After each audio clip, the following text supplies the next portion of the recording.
சொல்லுங்க, எனக்கு சேலம் கூட்டத்தில் உயிரிழந்த சூரஜோட உடலை போய் சந்திக்கல, உறவினர்களுக்கு யாரும் ஆறுதல் கூடல, அவங்க உறவினர்கள் வந்து அந்த பாடியை வாங்க மறுத்து இருக்காங்க. இப்போ இதுவரை வாங்கப்படல. ஸோ அதை எப்படி நீங்க பார்க்காததா ஒரு குற்றச்சாட்டு இருக்கு, அதை எப்படி பார்க்க? இல்ல, இது வந்து அடிப்படையில் திமுக வந்து இதுவே ஒரு குழப்பு. இப்படியே வந்து அரசியல் பண்ணிடலாம், மக்களை ஏமாத்திடலான்ற ஒரு நரேஷன் செட் பண்ற ஒரு மனப்போக்கு. அடிப்படையில் அவர் சூரஜ் என்றவர் வந்து அவர் ஒரு இருதய நோயாளி. அவர் அந்த கூட்டத்துக்கு வந்திருக்காரு. அவர் நிர்வாகி இல்ல, நிர்வாகி மட்டும் தான் பாஸ் கொடுத்துருக்கோம். பாஸ் கொடுத்தவங்களே நிறைய பேர் உள்ள வர முடியல, அவ்வளவு கூட்டம் அந்த இடத்துல. அவர் வந்து வேடிக்கை பார்க்க வந்திருக்காரு. அந்த இடத்துல அவருக்கு ஹார்ட் அட்டாக் வந்திருக்கு. அவரோட இழப்புக்கு நாங்க பெரிதும் வந்து அஞ்சலி செலுத்தி இருக்கிறோம். அதுக்கு நாங்க வந்து வருத்தம் தெரிவிச்சிருக்கோம். ஆனா இந்த இடத்துல அரசியல் காழ்ப்புணர்ச்சியின் காரணமா ஏதாவது அரசியல் பண்ண முடியுமா, தமிழக வெற்றி கழகத்தின் மேல ஏதாவது அவதூறு பரப்ப முடியுமான்ற காரணத்துல பின்னிருந்து இயக்குவது யாருன்றது நான் சொல்லி புரிய வைக்க வேண்டிய அவசியம் கிடையாது. சோ கண்டிப்பா இதோட விளைவுகள் நேர்மை என்னன்னு உங்களுக்கு நல்லா தெரியும். இருக்கிற எல்லாருக்கும் உறுதுணையா இருக்கிறது தமிழக வெற்றி கழகம். இந்த மாதிரி ஒரு நரேஷன் செட் பண்ணி தமிழக வெற்றி கழகத்துக்கு எதிராக ஒரு கதையை திருப்ப முடியும்னா அதை நம்புறதுக்கு மக்கள் இல்ல.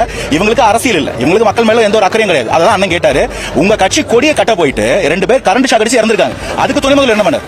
இவர் எங்க நிர்வாகி இல்ல, இவர் இருதய நோயாளி. வெளியில வேடிக்கை பார்த்து வந்தவங்க. அந்த இழப்பை நாங்க வந்து நிஜமாவே கடலன்ஸ் கூட தெரிவிச்சிருக்கோம். அவங்களுக்கு எங்களால என்ன முடியுமோ அதை செய்வோம். ஆனா இந்த இடத்துல அரசியல் பண்ண முடியாது. எவ்வளவு ஒரு கீழ்த்தனமான மனப்போக்கு. இப்படியே பண்ணுங்க, இன்னொரு 10 நாள் பண்ணுவீங்களா பண்ணுங்க, அதுக்குள்ள கோட் ஆஃப் நைட் வந்துரும், எலெக்ஷன் வந்துரும், தீர்ப்பு மாறும். அன்னைக்கு தெரியும் நாளைக்கு தீர்ப்பு என்ன, மக்கள் மனசுல யார் இருக்கான்னு. உங்களால உங்க கதையெல்லாம் நம்மளால செல்லுபடி ஆகுதுன்னு சொல்றேன்.